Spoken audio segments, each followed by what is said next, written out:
pong napaka-powerful na pangungusap mula sa Bible, Romans chapter 6, verse 4. So what is being said here? Christians are considered to have been buried with Christ, and Christians are considered to have been resurrected with Christ so that they can have a new life. As we celebrate the resurrection of the Lord, we ponder the deeper meanings of what it means to die with Christ and to resurrect with Christ. Pagka po pala na-resurrect tayo, bumangon na muli kasama ni Kristo, it means we have new life. New life meaning salvation or the kingdom of God, and also a new lifestyle or righteousness. Ano po ang relevance ng resurrection ni Christ sa ating mga ikinakatakot sa buhay? Ano ang relevance that Christ rose from the dead sa pag-solve natin ang ating mga problema, sa pagharap natin sa mga malalaking mga challenges? What can having a new life mean when we get scared by what surrounds us? What can having a new life mean when we get scared by what we see? Pag talaga naman pong tinignan natin ang paligid, maraming bagay na nakakatakot. Pero ano ang kinalaman that Christ rose from the grave? Meron ba yung kinalaman sa ating mga takot at kinakatakutan? What peace can we have upon realizing more deeply what it means to have a new life, that Christ resurrected from the dead, that we are now resurrected with Him, and that we are God's children? 2 Corinthians 4:18 says, "So we fix our eyes not on what is seen, but on what is unseen. For what is seen is temporary, but what is unseen is eternal." Ang kabaligtaran noon, ang nagbibigay sa atin ng takot. We focus on what is seen. Wala tayong tinititigan kundi yung nakikita, natatakot tuloy tayo. Samantala ang sabi ng scripture, ang titigan ay yung hindi nakikita. Pero ang tanong, paano makikita ang hindi nakikita? How can God's people have peace in spite of what they see? Ang atin pong pag-aaral to celebrate one of the meanings of Christ's resurrection, relax, you have hidden wealth. Ang mga anak ng Diyos, mayroong hidden wealth, or maybe we can say God's many unseen provisions. Panginoong Diyos, kami po'y lumalapit sa inyo, tumihingi ng patnubay, na sa aming pagbubulay-bulay na yung salita, ay kasihan niyo po kami, Panginoon, na yung presensya. Samahan niyo nga po kami at nawangin niyo pong karunungan ay mapasa amin, maski man lang bahagi nito. At nang sa gayon maunawaan namin ng lalim at kahulugan na yung mga salita. Patuloy niyo po kaming linisin ng dugo ng iyong anak na si Jesus. Bigyan niyo kami ng kapangyarihang maunawaan ang iyong mga katuruan at sumunod sa mga ito. Lord, may you give us peace as well. Anything that will hinder your blessing. Bless our bodies. Ang mga nararamdamang mga sakit at kasakitan ay niyo pong pawiin. Bigyan kami ng ginhawa, Panginoon. Ang aming isip ay bigyan niyo po ng katahimik at kapayapaan mula sa aming mga suliranin at alalahanin, mga pangamba. At nasa gayon kami po ay lubos na makapakinig sa inyo. We reject and rebuke anything that will hinder your blessing today, and we drive away any presence of evil in the name of the Lord Jesus Christ. And we ask you, Holy Spirit, please lead us, please teach us. Glory to you, Father, in the name of Jesus Christ, our Lord and Savior. Meron pong isang kasaysayan sa Biblia na makakapagbigay ng napakalaking kalakasan sa atin to relax because we have hidden wealth. The king of Aram was at war with Israel. Elisha was the prophet at the time, and he kept warning the king of Israel about King Aram's plans and moves. In other words, itong kalaban na hari ng Israel ay hindi na makapanalo sapagkat lahat ng plano niya ay nabubunyag dito sa prophet na si Elisha at sinasabi naman ni Elisha sa hari ng Israel. Therefore, the king of Aram was always frustrated. Let us read portions of that story. 2 Kings chapter 6, verses 11 to 14. This enraged the king of Aram. He summoned his officers and demanded of them, "Will you not tell me which of us is on the side of the king of Israel?" "None of us, my lord the king," said one of his officers. "But Shah, the prophet who is in Israel, tells the king of Israel the very word you speak in your bedroom. Go, find out where he is," the king ordered, "so I can send men and capture him." The report came back. "He is in Dothan." Then he sent horses and chariots and a strong force there. They went by night and surrounded the city. Nagtataka ang hari ng Aram, bakit wala na silang galaw na hindi alam ng Israel? Ang mga plano nila ay lagi na lang nabibigo, parang alam na alam ng kalaban. At sabi niya, umami na nga kayo kung sino sa inyo dito ang nagbubunyag ng lihim natin. Bakit lahat ng plano natin ay nalalaman ng hari ng Israel? Sabi ng kanyang mga tauhan, wala po sa amin nagtataksil sa inyo. Pero ang propetang si Elisha, nalalaman niya, pati ang mga salitang binibigkas niya sa loob ng inyong silid tulugan. Siya ang nagsasabi sa hari ng Israel kung anong lahat ng balak natin, kaya tayo hindi makapanalo. So niya, bueno, alamin niyo kung nasaan yan at nang maipadakip, ipapahuli ko, magpapadala ko na isang malaking puwersa at nang siya ay mahuli. Nakakatakot kung iisipin. So the hidden wealth of God's children is what we're going to discuss based on this story. One of our hidden wealth are angels. Angels. Lumingali nga kayo at baka may katabi kayo. Kasi unseen. Ituloy natin ang istorya, 2 Kings 6:15 to 17. When the servant of the man of God got up and went out early the next morning, an army with horses and chariots had surrounded the city. "Oh, what may we do?" the servant asked. "Don't be afraid," the prophet answered. "Those who are with us are more than those who are with them." And Elisha prayed, "O Lord, open his eyes so he may see." Then the Lord opened the servant's eyes, and he looked and saw the hills full of horses and chariots of fire all around Elisha.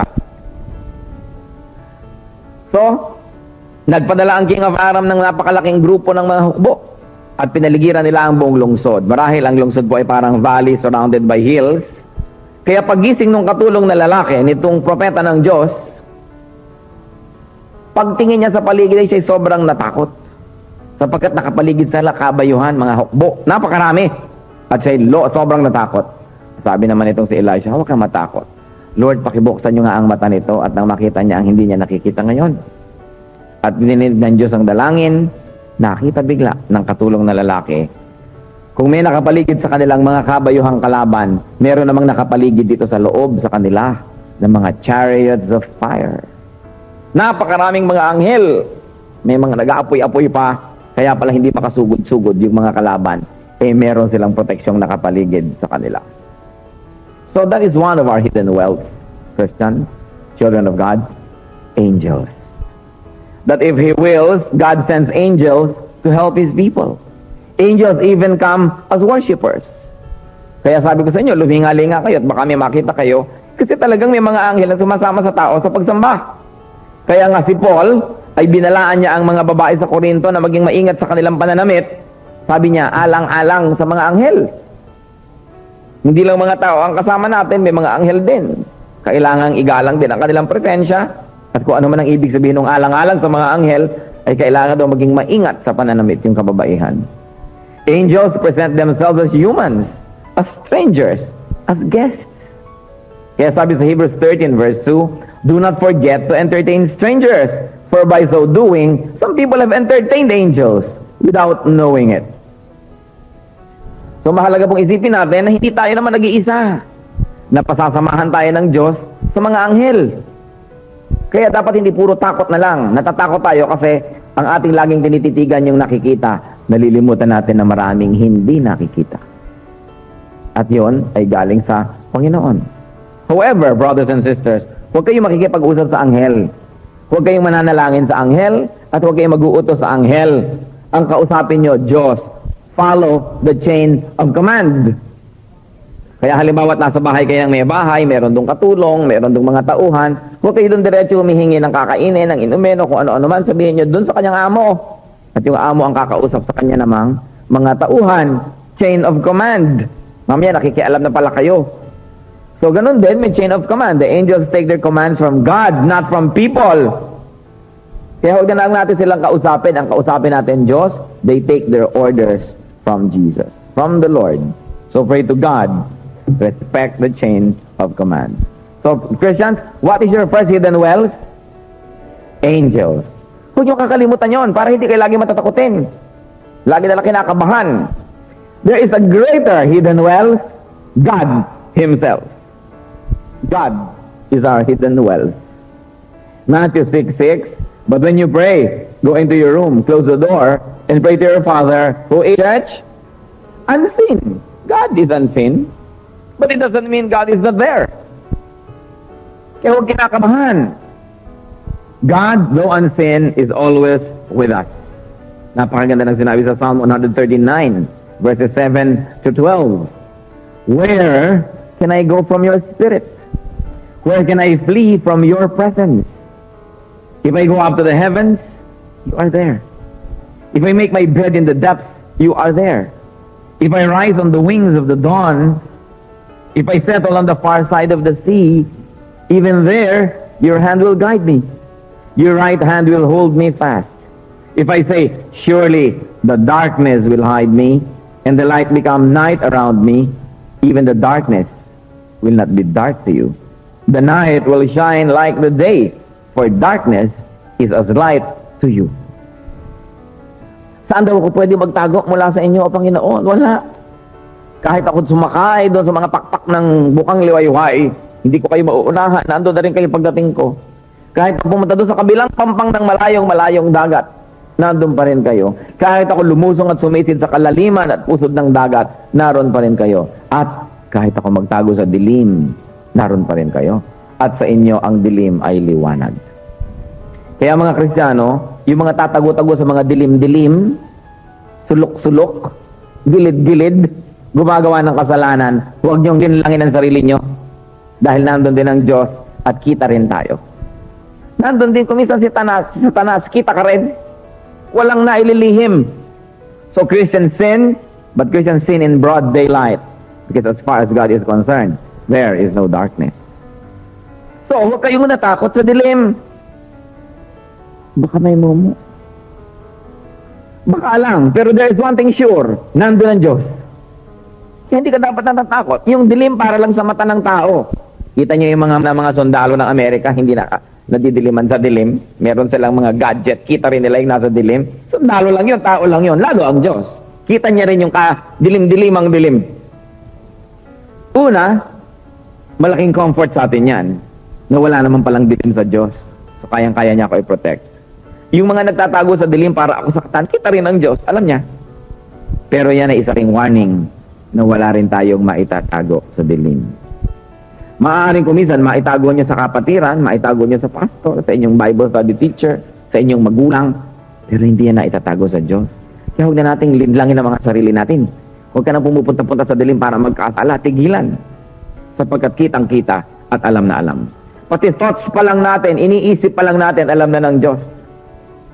Kaya kumisan, nakakalinlang ka ng kapwa, nagbabait-baitan ka, nagaganyan-ganyanan ka, pero alam din ng Diyos pati isip natin. Kaya ang mahalaga, alalahanin natin. Sabihin niya sa katabi niyo, kita ka ng Diyos. Kahit nasa dilim ka, napakagandang maalala, no? Huwag niyo lang ginagawang biro, totoong-totoo. Ano pa ang ating hidden wealth? God's plan. Alam niyo ba ang plano para sa inyo ng Diyos na lahat-lahat? Hindi. Hindi natin alam. Pero hidden wealth natin yan dahil alam ng Diyos. Anong sabi ng Jeremiah 29:11? For I know the plans I have for you, declares the Lord. Plans to prosper you and not to harm you. Plans to give you hope and a future. May plano pala sa atin ng Diyos. May plano siya sa kanyang anak, and all his children can claim this because this is a universal truth that God is a perfect planner. That God, hindi pa tsamba-tsamba, meron siyang plano. So God has a plan for His children. And that is our hidden wealth. May plano siyang maganda to prosper us, not to harm, to give us hope and a future. That plan may not always be known to us. That plan may not always be clear. That plan may not always be perfectly understandable to us. But it is clear to Him, it's understandable to Him. And what matters is that He has that plan. Kayamanan natin yung plan na yon. Sapagkat yun ang step by step na mangyayari sa iyong buhay. Dapat, kung ikaw naman ay magko-cooperate at susunod, kumisan pinag-aagaw-agawan daw yung mga plano ng kayamanan ng mga pirata, plano at mapa ng kayamanan ni Yamashita at kung sino-sino pa. Pero yung plano at mapa ng Diyos para sa atin, yan ang tunay na kayamanan. Because it will show us the fullest meaning of life. So we have that power. Nakakatatlo na tayo ng hidden wealth. Pakireview nyo sa inyong katabi. Anong una? Angels, God, and God's plan. May pang-apat pa, hidden wealth, prayer. Grabing hidden wealth yan. Prayer moves mountains. Prayer changes things. Prayer opens you up to all the possibilities. At gaano karami ang gumagamit ng wealth na yan. Kaya kung minsan yung iba are spiritually impoverished dahil hindi sinasamantala na merong siyang kayamanan na pwede niyang gamitin. Prayer, palibas at unseen, madalas malimutan. Kung minsan naaalala na lang mag-pray pagka desperado na, wala nang ibang solusyon na nakikita. Pero habang may nakikita pang iba, nalilimutan na merong hindi nakikitang kapangyarihan na dapat unang-unang ginagamit. And that is prayer. Jeremiah 29, verses 12 to 13. Then you will call upon me and come and pray to me, and I will listen to you. You seek me and find me when you seek me with all your heart. Matthew 7, verses 7 to 8. Ask, and it will be given to you. Seek, and you will find. Knock, and the door will be opened to you. For everyone who asks, what happens? Receives. He who seeks, finds. And he who knocks, the door will be opened. So, kung hindi ka nakakakita kaninong kasalanan, hindi ka siguro humihingi. Hindi ka naghahanap. Kasi sabi, ang humihingi binibigyan. Ang naghahanap, nakakakita. Ang kumakatok, pinagbubuksan. Ngayon, kung sinabi natin, ginagawa ko lahat yan, ba't hindi mangyari? Well, hindi pa siguro nangyayari dahil sa timing. Pero abangan mo. O kaya suriin ang sarili dahil baka mali ang mga motibo. Kaya we are not asking according to God's will. But the Bible says when we ask according to His will, He hears us. Kaya kasama po ng isang matinong prayer, yung alin natin ang kalooban ng Diyos, kilalanin natin siya sa pamamagitan ng kanyang salita. Di malalaman natin kung ano yung mga bagay na ayaw niya at gusto. Then you ask according to His will, and the Bible says He hears. Prayer is wealth. Prayer is power. Because prayer connects us to God, to the power Himself, to the wealth with a capital W Himself, who is God. May panglima pa tayong hidden wealth, and that is faith. Pananalig, pananampalataya, paniniwala. Faith can move mountains. Matthew 21:22. If you believe, you will receive whatever you ask for in prayer. Pananampalataya. Yung taong maraming salapi na walang pananampalataya at yung taong walang salapi na matibay ang pananampalataya, yun ang tunay na merong wealth. Because if you believe, you will receive whatever you ask for in prayer. Paniniwala, of course, limits and within the confines of the truth. Eh kung ang pinaniniwalaan mo, falsehood, hindi rin yan mangyayari. Kailangan truth. It is the truth. And Jesus is the truth. Kaya yung pinaniniwalaan din natin, dapat ay tama. Dapat ay biblical at dapat ay consistent with the character and the teachings of the truth Himself, who is Jesus Christ. Another hidden wealth of believers, spiritual gifts. Meron ibinigay sa ating mga espiritual na mga kaloob, kapangyarihan, kakayahan na ibinigay ang Diyos. 1 Corinthians 12:11. All these are the work of one and the same Spirit, and He gives to each one just as He determines. So ang Espiritong Banal nagbibigay ng spiritual na kaloob or spiritual gifts sa bawat mananampalataya. Walang mananampalataya na hindi tumatanggap o tumanggap ng ganitong spiritual gift. Sabi, bawat isa ay meron. At sino ang namimili para ibigay yon? Ang Espiritu, just as He determines. Hindi tao ang pumipili ng gift niya, kundi ang Espiritu. Para nga naman merong kaayusan, baka naman lahat ang hingin the same gift, then lahat yun na, siksikan na doon, tapos yung ibang gift walang meron, kaya tuloy, kulang-kulang ang ministration ng mga Kristiyano sa isa't isa. That's why the Holy Spirit gives each one a gift. So that it is made sure that all the gifts are given, and therefore all the needs will be met. Hindi pare-pareho, hindi magkakamuka. At ang Espiritu ang nagpapasya. Mahalagang isipin. 1 Corinthians 12, verse 7, now to each one, the manifestation of the Spirit is given for the common good. Bawat isa binibigyan para sa ikabubuti ng lahat. Kaya ang spiritual gift na yan, isa rin yung hidden wealth ng church. Kung ang bawat isang tao, yung gift na ibinigay sa kanya, yung kakayahan, yung kapangyarihan, ay isusuko niya sa church, isusurrender niya, magpapagamit siya sa pagkilos ng Espiritu Santo, kung anong kanyang kaalaman, kagalingan, at binigay sa kanyang lahat-lahat, isinusuko niya sa church, at gagawin niya ng lahat, then all the needs of the church would be met, everybody's personal needs would be met, everybody will be enriched. Kaya ang Espiritu ang nag-iisip kung kanino yon ibibigay. At remember, para ano? Para sa ikabubuti ng lahat. Hindi lang sa ikabubuti ng isa, para sumikat ka, para kung anong mangyari, kundi para sa ikabubuti ng lahat. What other unseen wealth do you have as a child of God? Grace.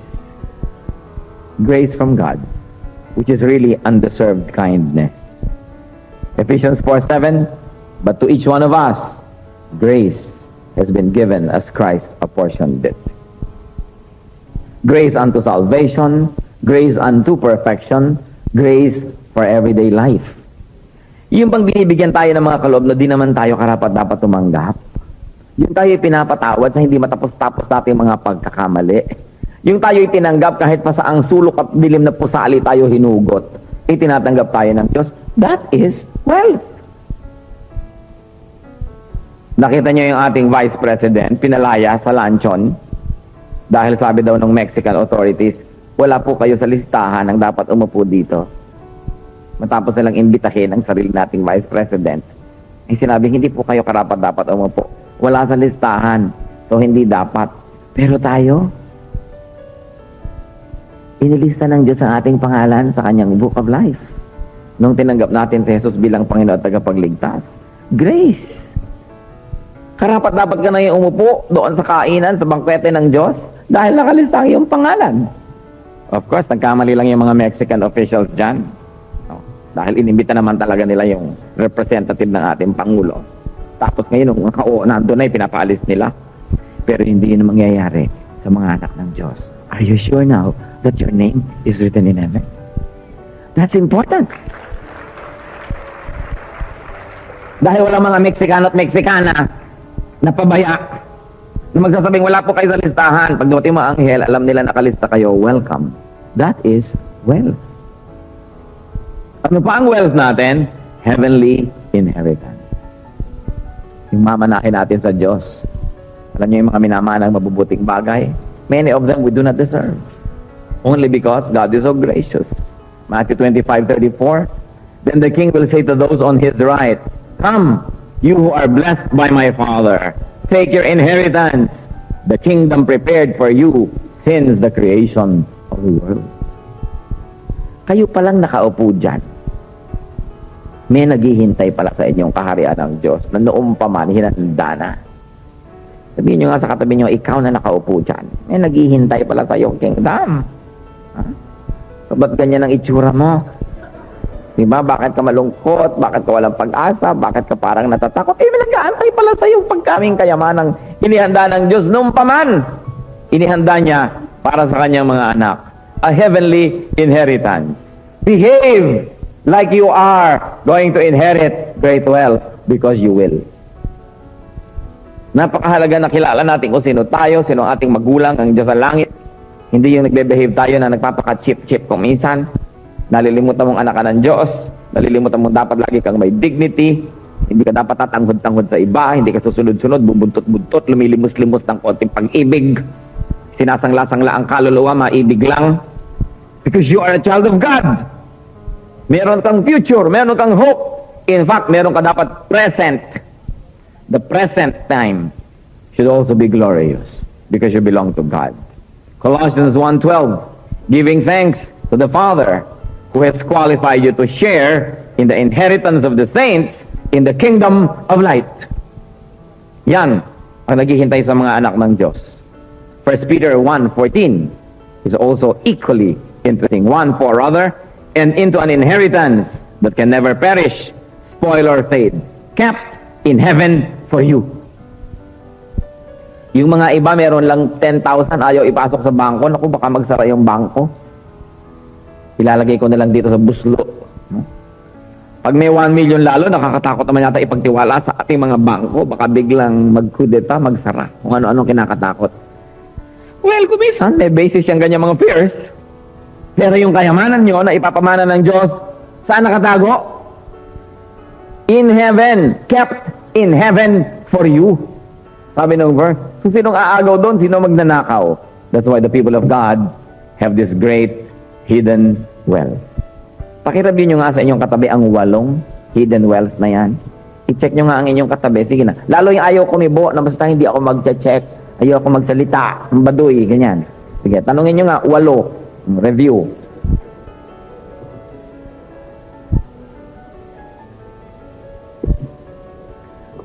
Yan. May ka-review kayo. Kaya mabuti may katabi. Dapat pag nakag-worship may katabi kayo. Kung hindi, may tatabi sa inyo dyan. Mabuti ng mabuti kung anghel ng Diyos ang tumatabi. No? Kailangan nakikitabi tayo sa kapwa para may ka-review rin kayo. Kung minsan naman, uupo na lang kayo, kaya layo-layo pa ng mga tao. Paano kayo makikipellowship? Kulang na lang maglakit kayong barbed wire. Ba't di kayo magdalang barbed wire? Huwag niyo akong lapitan. We have to fellowship with one another. Kung minsan, positioning pa lang ng sarili, nalalaman mo na kung willing ka ba o gusto mo makipag-fellowship or not. No? Mahalaga. Ngayon, pag-ingatan nyo lang, baka may katabi kayong mandurukot. Hindi ako nagbibiro. Madalas may nagsasamantala sa ating pagtitiwala. Pag magpe-pray kayo mga kapatid, yakapin yung bag nyo. Lalo't mahilig kayong pumikit, mataimtim. Yan, sinasalisihan tayo ng mga anak ng kadiliman na dapat ay tamaan ng kidlat. Pero huwag naman mamatay, mag-ground lang ng konti para magsisi. Dahil sa church, marami pong nagnanakaw. Kasi akala nyo, lahat ng katabi nyo, anak ng Diyos, tiwalang-tiwala kayo. Pinagsasamantalahan tayo. But, it's all right and it's beautiful to connect to one another because we have great hidden wealth and we are all equally wealthy in the eyes of God dahil sa kanyang ipapamana sa atin. So God's people must never think and behave as if they were poor. Huwag kayong kikilos-kilos sa parang mahirap, parang mahina, parang helpless, parang kawawa. Hindi bagay sa mga anak ng Diyos na mukhang kawawa ang itsura. Yung posture pa lamang ay kulang na lang na pardon me for living. Kailangan yung thank you, Lord. Kahit ang height nyo, 4'2". Still tall and walk tall because you have a tall God. At tayo lahat ay merong equally beautiful future. Kailangan smart ang mga anak ng Diyos. Yung hindi akala mo lagi na lamang nalukot na papel sa isang sulok. Pag tiningnan mo mukha, akala mo signboard ng sine, yung nakaganito yung... Di ba, kabila naman nakaganyan, ngiti. Pangitiin nyo inyong sarili. Kaya doon kumisan, tinitingnan mo palang mukha ng tao, ay, ayaw kong katabi ito, malungkot kausap. Kasi nakaganon. Alam nyo ka ba nakaganon? Kasi si Mangot, ng ilang taon, bumaba na talaga ang muscle ng face. Pero kung ngiti kayo ng ngiti, napapataas yan, kaya ang symbol ng kaligayahan, hindi ba, ng pelikula, nakaganon, at yung kalungkutan, nakaganyan. Mata nyo man, kung nakaganyan, hindi ba, mukha naman. Kaya lungkot-lungkot ng buhay. Pero kung lagi kasi kayong masaya, ngumingiti, napapataas talaga yung sulok na yun. Namamasahe ng inyong ngiti ang inyong muka. That's why yan ang pinakamagandang facial ngiti. Ngitian nyo nga katabi nyo, practice. O yung iba, ganyan na nga. Basta hindi ako ngingiti. Ayaw ka. Naku, kakainin kayo ng silyang inuupan nyo. Mahalaga. Meron tayong future. Relax. You have hidden wealth. And you know that wealth is not only available to you in the next life. It has already begun to be available to you now. Beautiful. Kaya lang, para kayong may alam, malaking account sa bangko, hindi nyo alam, nalilimutan nyo, tapos namumuhay kayong kahirap-hirap, hindi kayo mag-withdraw. We have a lot of hidden wealth. We have so much reason to be happy and to be secure. First of all, you have angels that minister to you. Then you have God. What else do we have? We have God's plan. And then you have prayer. You have faith. You have spiritual gifts. You have grace. And you have heavenly inheritance. Sabihin niyo sa akin kung bakit pa kayo dapat malungkot. Kahit kayo walang nobyo. Kahit kayo walang love life. Walang umaagos. E di naghihirap na kayo sa buhay. Alam niyo ba na ang biyaya ng Diyos, meron ding inaagusan, may daan, kailangan na doon kayo manirahan sa gilid nun, sa pampang ng ilog ng pagpapala. Bakit? Sabi, you are like, a plant by the river, by streams of water. Your leaves do not wither. You always bear fruits in season. And even blessings in life, even material blessings, mga kapatid, hanapin nyo, meron talagang dinadaanan, dun kayo umistasyon para lagi kayong madaanan. Kung ang ginagawa nyo sa buhay hindi nagkiklik, lahat na lang ng inyong pagsisikap para makaahon na hindi nagkiklik, ibig sabihin nasa maling lugar kayo. Mag-isip-isip kayo. At yung lugar na yan ay hindi lang physical place. It is sometimes a state of mind, an attitude, work ethic, lahat-lahat na. God's plan for us is to give us hope in the future, to prosper us. If it's not happening to you, something is wrong. Kailangan hanapin nyo yon, magbago-bago ng style. Hindi na nga nagwo-work yung style yan, hindi pa pinapalitan. At alam nyo, ang pinakamalaking paraan para kayo dalawin ng dilubyo, yung magmukha kayong dilubyo. Yung ang itsura mo, ang attitude mo, ang behavior mo, negative na negative. Lagi na lang hindi pwede yan, mahirap yan, ayoko. Puro ganon. Talagang iilap sa inyong grasya ng Diyos. Lalo ang pera. Alam niyo ba ang pera ay mahilig sa kapwa pera? Ayaw na ayaw niyang pumunta sa bulsang walang laman. Malungkot. Ang gusto niyang puntahan yung may laman din. Kaya sinasabi na yung yumayaman, lalong yumayaman pa, yumayaman lalo. Kasi yun ang rule ng pera, lumalapit siya doon sa kapwa niya pera. So tiyakin ninyo na mabaligtad nyo yun kung wala kayo ibahin. Kailangan marunong ka mag-impok, marunong kang kumita para magkaroon kang pera. At pag meron ka na, nilalapitan na rin niya ng kapwa pera. Kailangan tingnan ninyo ang mga tao sa paligid ninyo. Yung lagi na lang, walang-wala ako ngayon. Walang-wala ako. Kahit meron kumisan, gano'n lang gano'n, baka mautangan eh. No? Walang-wala ako. Nagkakatotoo, nawawala nga. Kailangan, kung may blessing si Lord, kung meron ka ba ngayon, oo, talaga ang salamat sa Diyos, very prosperous, pero kang uutang ha. Kaya lang talagang meron na meron ako ngayon. Hindi yung meron ka, walang-wala ako ngayon. Nilalayuan ka ng grasya. Kailangan positive ang tao. Hindi ba pipili man kayo ng lalapitan, may mga tao kung nakasimangot, ayaw nyo doon lumapit? Ganon din ang grasya. Kailangan tayo, we behave like we're children of the King. And we attract good things because we ourselves are attractive. Dapat ganon, attractive din tayo. Put your hidden wealth to use. Kahit ilang taon na i-celebrate natin ang resurrection ng Panginoon, kung ang buhay mo naman ay para kang defeated, crucified, and dead, baliwala. Kailangan maging totoo sa ating buhay that Jesus rose from the grave. Na natalo niya ang lahat-lahat ng ibig sabihin ng kamatayan, yung lungkot, hirap, kawalan ng pag-asa. Natalo na yun eh. Hindi na dapat doon nabubuhay ang Kristiyano, kundi nabubuhay tayo na, the Lord is alive, and He is my God, and He is everywhere. So, paano ka pa ma-depress pagka ganyan ang laman ng iyong isip? Put your hidden wealth to use, to actual use. Pampalakas din yan ng loob. Pagka alam natin na meron tayong hidden wealth, hindi misahit na hindi mo ginagastos yung pera mo pero nakatabi dyan, malakas ang loob mo. Alam mo kasi, meron kang mapasubungan, meron. Pampalakas ng loob, hindi naman natin kailangan laging gamitin yung hidden wealth na yan eh. Pero alam mong meron, malakas ang iyong loob. So do not lose heart. 2 Corinthians 4:16. Therefore, do not lose heart. Though outwardly we are wasting away, yet inwardly being renewed day by day. Sabi ganoon, sa maraming aspeto ma-apply itong katotohanan na ito. Kahit anong bahagi ng buhay na para kang nawawala ng pag-asa, pinanghihinaan ng loob. Sabi, do not lose heart. Material wealth is only the visible wealth. Though God may give that even to people now, but God always gives the more important wealth, the hidden wealth. Siguro hindi tayo equal ng material wealth ngayon. Pero meron tayong equal wealth, hidden one.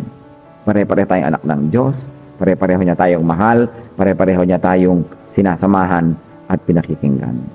God's people have the invisible, the hidden wealth.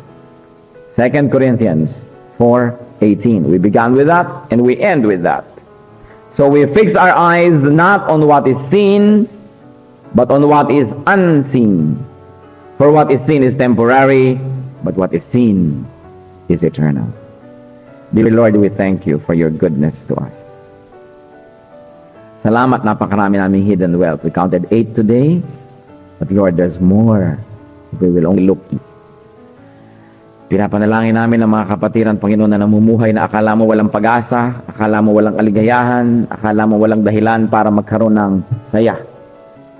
Nananalangin kami, Lord, na siyasatin mo aming puso. Na kung hindi namin kayo nabibigyan ng luwalhati, because we always live as if we have no God, we have no hope, we have no future.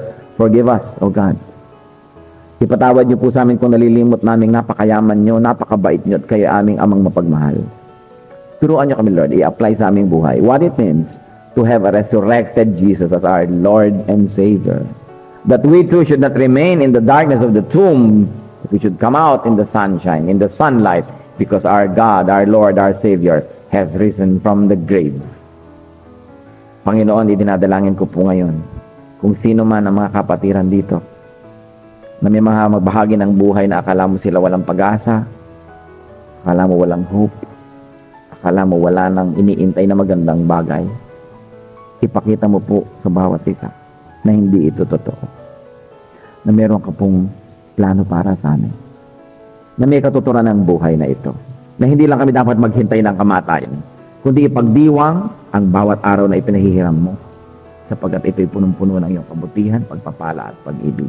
Give us the eyes to see the unseen, O God. Give us ears to hear what we cannot otherwise hear because of the noise of the world that fills us. Help us, Father, to see our hidden well, so we can always be rejoicing, thankful, and grateful to you. We thank you, Father, in Jesus' mighty name.